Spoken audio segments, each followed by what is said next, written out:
времени суток всем, дорогие друзья, с вами Каспер, и у нас очередной разбор полетов по окончанию матчей.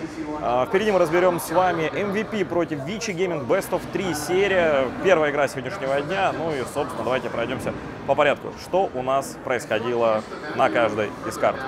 В начале Dazzle, Бара, Квапа, ВД и Сларк для MVP.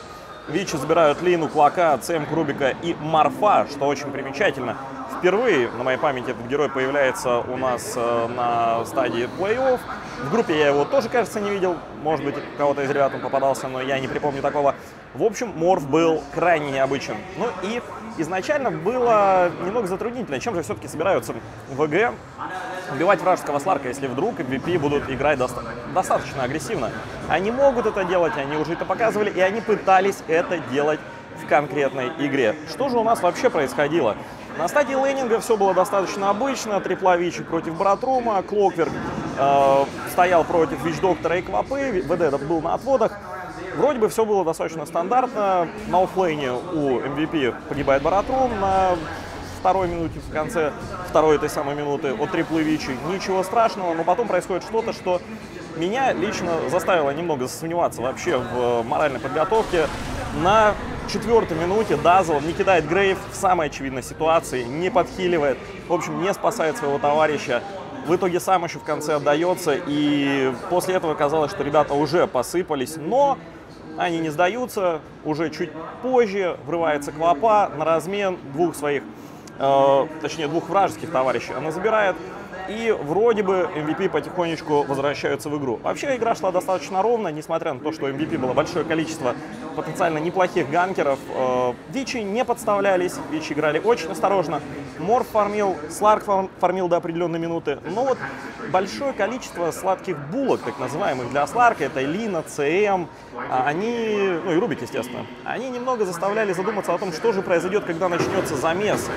И вроде бы на 13-й минуте неплохой был выход в мид от Фениксов. Они очень серьезно подкоцали ВГ, очень хилые суппорты просто разваливаются под атаками Сларка. Сларк там оформляет большое количество достаточно фрагов. Ну и Морфлинг в это время собирает Линкенсферу, которая ему по факту практически не нужна. После чего стычка для MVP на 18-й минуте, и они практически теряют все преимущество, которое им далось достаточно нелегким трудом все предыдущее время.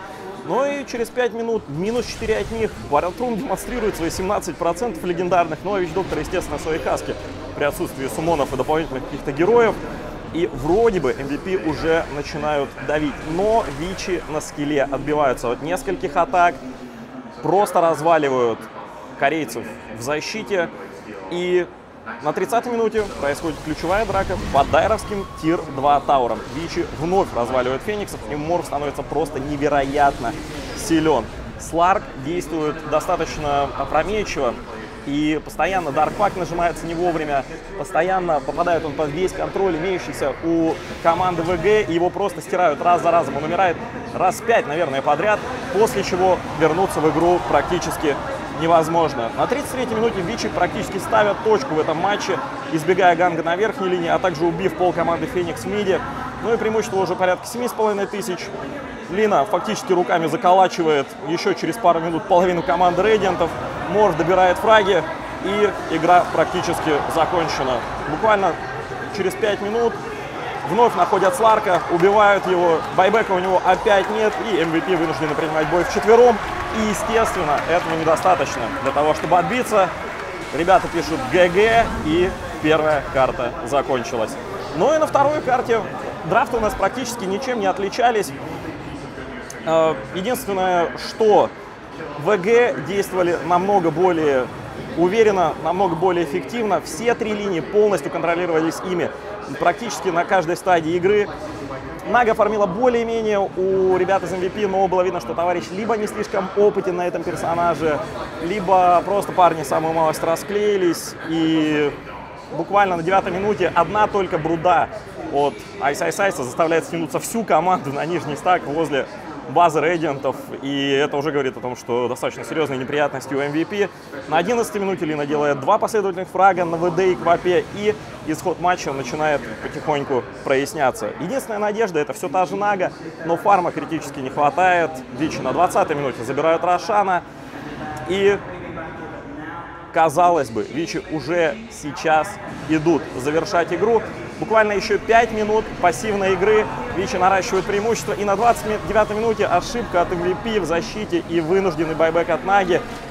Плюс очередной Рошан приносят еще одну долгожданную победу в копилку команды Вичи Гейминг. И со счетом 2-0 они проходят дальше. Ну и, соответственно, корейцы у нас отлетают.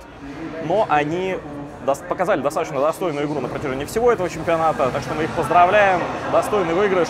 Ну, а я, наверное, буду с вами потихонечку прощаться, потому что у нас тут за спиной идет какое-то невероятное рубилово. В общем, до скорой встречи по ту сторону сетевого кабеля. Пока.